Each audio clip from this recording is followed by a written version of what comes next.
हम सुनेंगे सोमवार व्रत की विधि एवं कथा। सोमवार व्रत की विधि। सोमवार का व्रत साधारणतया दिन के तीसरे प्रहर तक होता है। व्रत में फलाहार या पारण का कोई खास नियम नहीं है, किंतु यह आवश्यक है कि दिन रात में केवल एक ही समय भोजन करें।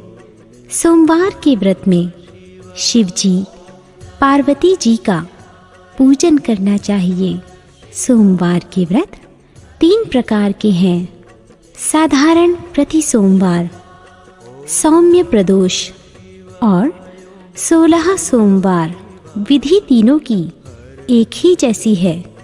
शिव पूजन के पश्चात कथा सुननी चाहिए।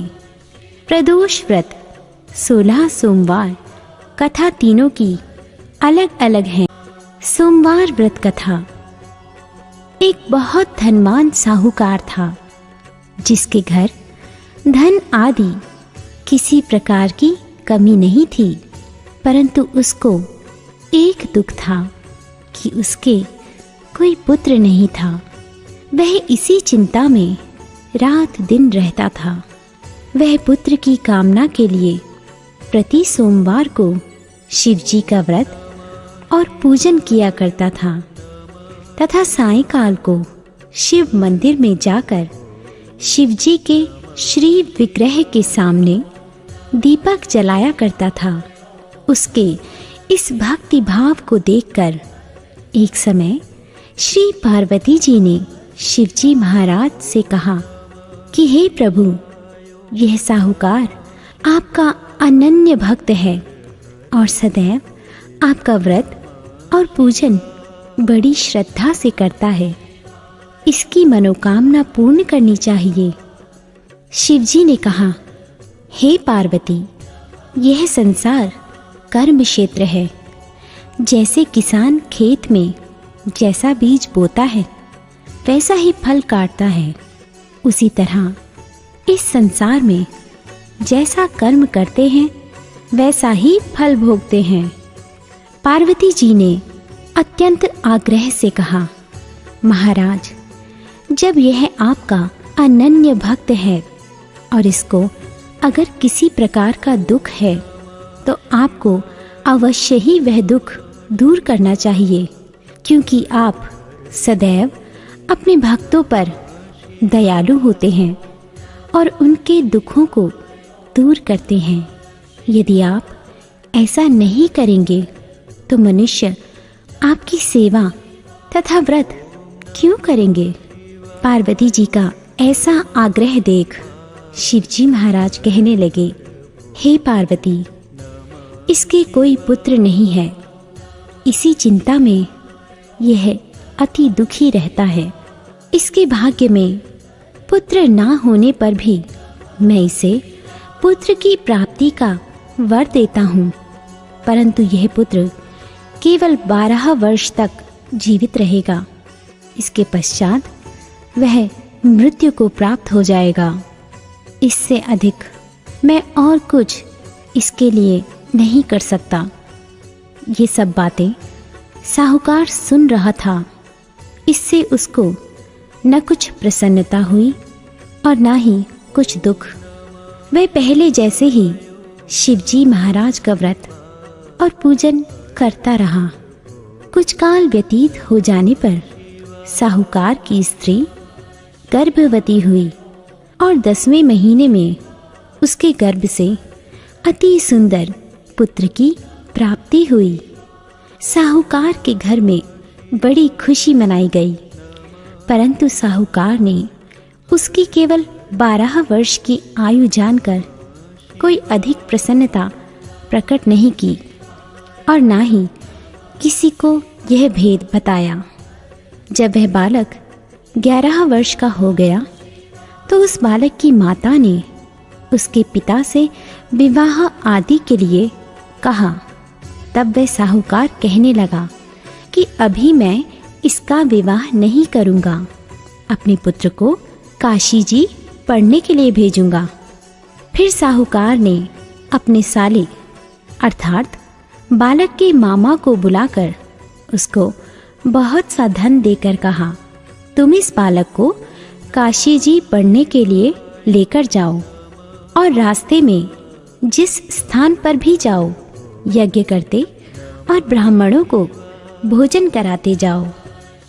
वह दोनों मामा भांजे यज्ञ करते और ब्राह्मणों को भोजन कराते जा रहे थे।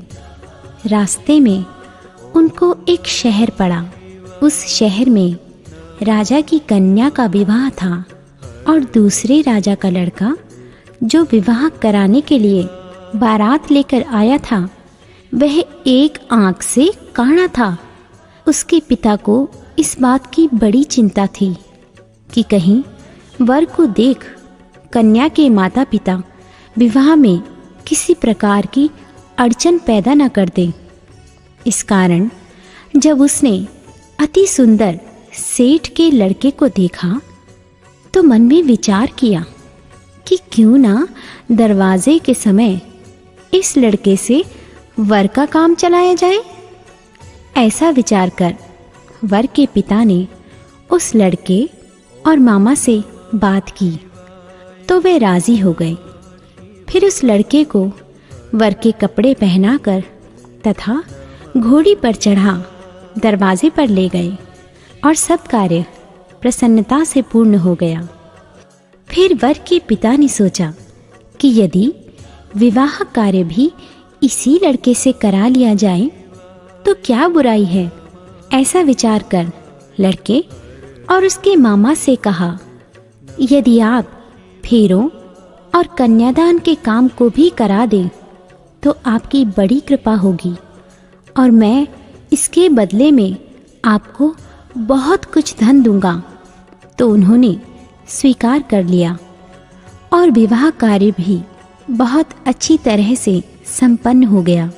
परंतु जिस समय लड़का जाने लगा तो उसने राजकुमारी की चुंदड़ी के पल्ले पर लिख दिया कि तेरा विवाह तो मेरे साथ हुआ है, परंतु जिस राजकुमार के साथ तुझको भेजेंगे वह एक आंख से काना है और मैं काशी जी पढ़ने जा रहा हूँ। लड़की के जाने के पश्चात उस राजकुमारी ने जब अपनी चुंदड़ी पर ऐसा लिखा हुआ पाया तो उसने राजकुमार के साथ जाने से मना कर दिया और कहा कि यह मेरा पति नहीं है, मेरा विवाह इसके साथ नहीं हुआ है, वह तो काशी जी पढ़ने गया है। राजकुमारी के माता पिता ने अपनी कन्या को विदा नहीं किया और बारात वापस चली गई। उधर सेठ का लड़का और उसका मामा काशी जी पहुंच गए। वहां जाकर उन्होंने यज्ञ करना और लड़के ने पढ़ना शुरू कर दिया।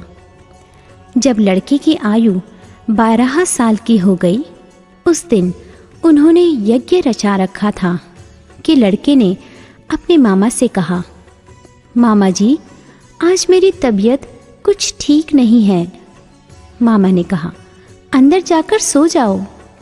लड़का अंदर जाकर सो गया और थोड़ी देर में ही उसके प्राण निकल गए। जब उसके मामा ने देखा कि वह बालक मुर्दा पड़ा है तो उसको बहुत दुख हुआ और उसने सोचा कि अगर मैं अभी रोना पीटना मचा दूं तो यज्ञ का कार्य अधूरा रह जाएगा। अतः उसने जल्दी से यज्ञ का कार्य संपन्न कर ब्राह्मणों के जाने के बाद रोना पीटना आरंभ कर दिया। संयोगवश उसी समय शिव पार्वती जी उधर से जा रहे थे। जब उन्होंने जोर जोर से रोने की आवाज सुनी तो पार्वती जी कहने लगी, महाराज कोई दुखिया रो रहा है, इसके कष्ट को दूर कीजिए। जब शिव पार्वती जी ने पास जाकर देखा तो वहां एक लड़का मुर्दा पड़ा था। पार्वती जी कहने लगी, महाराज ये तो उसी सेठ का लड़का है जो आपके वरदान से हुआ था। शिव जी कहने लगे, हे पार्वती इसकी आयु इतनी ही थी सो यह भोग चुका। तब पार्वती जी ने कहा, हे महाराज, इस बालक को और आयु दो, नहीं तो इसके माता पिता तड़प तड़प कर मर जाएंगे। पार्वती जी के बार बार आग्रह करने पर शिव जी ने उसको जीवन दान दिया और शिवजी महाराज की कृपा से लड़का जीवित हो गया। शिव पार्वती कैलाश चले गए। तब वह लड़का और मामा उसी प्रकार यज्ञ करते और ब्राह्मणों को भोजन कराते अपने घर की ओर चल पड़े। रास्ते में वे उसी शहर में आए जहां उसका विवाह हुआ था। वहां पर आकर उन्होंने यज्ञ आरंभ कर दिया तो उस लड़के के ससुर ने उसको पहचान लिया और अपने महल में ले जाकर उसकी बड़ी खातिर की। साथ ही बहुत दास दासियों सहित आदरपूर्वक लड़की और जमाई को विदा किया। जब वे अपने शहर के निकट आए तो मामा ने कहा, मैं पहले तुम्हारे घर जाकर खबर कराता हूँ।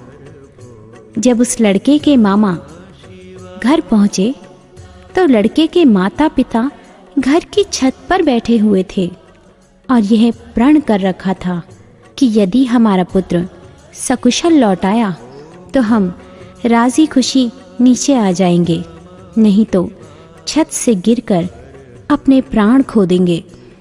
इतने में उस लड़के के मामा ने आकर यह समाचार दिया कि आपका पुत्र आ गया है, तो उनको विश्वास नहीं आया। तब उसके मामा ने शपथ पूर्वक कहा कि आपका पुत्र अपनी स्त्री के साथ बहुत सारा धन लेकर आया है। तो सेठ ने आनंद के साथ उनका स्वागत किया और बड़ी प्रसन्नता के साथ रहने लगा। इसी प्रकार जो कोई भी सोमवार के व्रत को धारण करता है अथवा इस कथा को पढ़ता है और सुनता है, उसकी समस्त मनोकामनाएं पूर्ण होती हैं।